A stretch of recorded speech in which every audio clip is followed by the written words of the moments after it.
মই উপস্থিত আছো কলিয়াবৰৰ বামুণী বুৱতী জলসিঞ্চন আঁচনিত। এই আঁচনিটো স্থাপনৰ বাবে 2008 বৰ্ষতে কলিয়াবৰ ৰাজহ চক্ৰ কাৰ্যালয়ে প্ৰায় 38 বিঘা 3 কঠা 10 লোচা মাটি অধিগ্ৰহণ কৰিছিলে যদিও এই আঁচনিটো স্থাপন কৰা কৃষক ৰাইজৰ এই 38 বিঘা মাটিৰ প্ৰায় 23 জন কৃষকে আজিকো প্ৰতি কিন্তু কোনো ধৰণৰ ক্ষতিপূৰণ নাপালে। তেওঁলোকে নগাঁও জিলা আয়ুক্তৰ কাৰ্যালয় হওক, কলিয়াবৰ ৰাজহ চক্ৰ কাৰ্যালয় হওক, কলিয়াবৰ জলসিঞ্চন বিভাগৰ কাৰ্যালয়লৈ তাত বাতি কৰি ভাগৰি পৰিল। কিন্তু আজিলৈকে এই আঁচনিটো কাৰ্যক্ষম কৰাৰ বাবদ যিখিনি বিভাগে মাটি অধিগ্ৰহণ কৰিলে 38 বিঘা 3 কঠা 10 লোচা মাটি, সেই মাটিৰ কিন্তু আজিলৈকে কৃষক ৰাইজে ক্ষতিপূৰণ লাভ নকৰিলে। আমি দেখুৱাইছোঁ এইটোৱে হৈছে বামুণী বুৱতী জলসিঞ্চন আঁচনি। এই আঁচনিটো মথৌখাত আৰু নিজৰি কিচামতত প্ৰায় 38 বিঘা 3 কঠা মাটি সামৰি পেলাই প্ৰায় 100 হেক্টৰ কৃষিভূমিলৈ পানী যোগানৰ বাবে চৰকাৰে প্ৰস্তুত কৰিছিল। কিন্তু আজিকো প্ৰতি এইসকল কৃষকে ইয়াৰ বাবদ পাবলগীয়া ক্ষতিপূৰণ নাপালে। কলিয়াবৰ ৰাজহ চক্ৰ কাৰ্যালয়ে এই অধিগ্ৰহণ কৰা মাটিৰ প্ৰতি বিঘাৰ মূল্য প্ৰায় 57,007 টকাকৈ নিৰ্ধাৰণ কৰি দিছিল।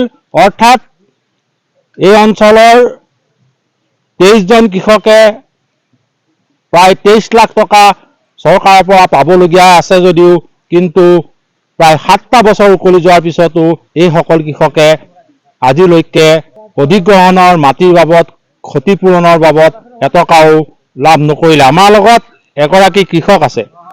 দাদা, আপোনাৰ মাটি অধিগ্ৰহণ কৰিলে চৰকাৰে আঁচনিটো স্থাপনৰ নামত, আপুনি আজিলৈকে ক্ষতিপূৰণ লাভ কৰিলেনে? নাই, 1 টকাও পোৱা নাই এতিয়ালৈকেতো। আপুনি কি কয়? কি কম, টকা পাব লাগে। চৰকাৰৰ ওচৰত আপত্তি এইটোৱে আছে, আৰু আমাক পানীটো সুবিধা কৰি দিব লাগে, যাতে আমিতো গৃহস্থ মানুহ, যাতে খেতি পথাৰ কৰিব পাৰোঁ। পানীটো নাই, টকাও নাই, মাটিও গ'ল।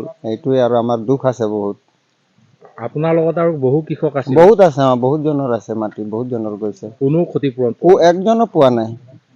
আৰু কিবা আশ্বাস দিছিল আপোনালোকক? দিছিলে, টকা পাব বুলি ছাৰ্ভে কৰি আহিলে, মণ্ডল ছাৰ্ভে কৰি নিলে, পইচা পাব বুলি এনেকা কৈ মেলি বুজাই গৈছে। কিন্তু আজিলৈকে আমি কিমানবাৰ আপত্তিও কৰিলোঁ যে টকাকেইটা আমাক দিব লাগে, যিমান যাৰ মাটি গৈছে, কিন্তু আজিলৈকে টকা নাই, পোৱা নাই 1 টকা। টকাও নাই, পানীও নাই, মাটিও লৈ গ'ল চৰকাৰে, আবদ্ধ কৰি থৈ দিলে। সেইটো আমাৰ অলপ দুখ আছে। চৰকাৰে যাতে আমাক সুবিধাটো কৰি দিয়ে, টকা পইচাও আমাৰ যি পাবলগীয়া সেইবিলাক চৰকাৰে যাতে দিয়া হ'লে ভাল আছিল। আৰু আমিতো খেতি গৃহস্থী কৰি চলা মানুহ। আৰু আমাৰ লগত আৰু এগৰাকী কৃষক আছে। এই কৃষকগৰাকীৰো মাটি অধিগ্ৰহণ কৰিছিল আঁচনিখন স্থাপনৰ নামত, নলা নিৰ্মাণৰ নামত, কিন্তু আজিলৈকে এইগৰাকী কৃষকো এটা ফুটা কৰি নাপালে। হয়, আমাৰ মাটিতে হৈছে। আমাৰ মাটিৰ পৰা গ'ল কিমান বাঁহ গছ কাটি চব তহিলং কৰিলে, চাকৰি এটা দিম বুলি, চাকৰিটো নাই। আৰু যিটো মাটি গ'ল, মাটিৰ বিনিময়ত একো পোৱা নাই। আৰু বা ধৰক পানীও এতিয়ালৈকে নাপাওঁ। কিমান বাৰ আহি ছাৰ্ভে কৰিলে, আজি দিম, কালি দিম, এইটো মাহত হ'ব, সেইটো বছৰত হ'ব, এনেকুৱা কৰি এই ধৰক 13-14 বছৰ হৈ গ'ল, আজিলৈকে একো পইচাও নাপালোঁ, পানীও নাপাওঁ।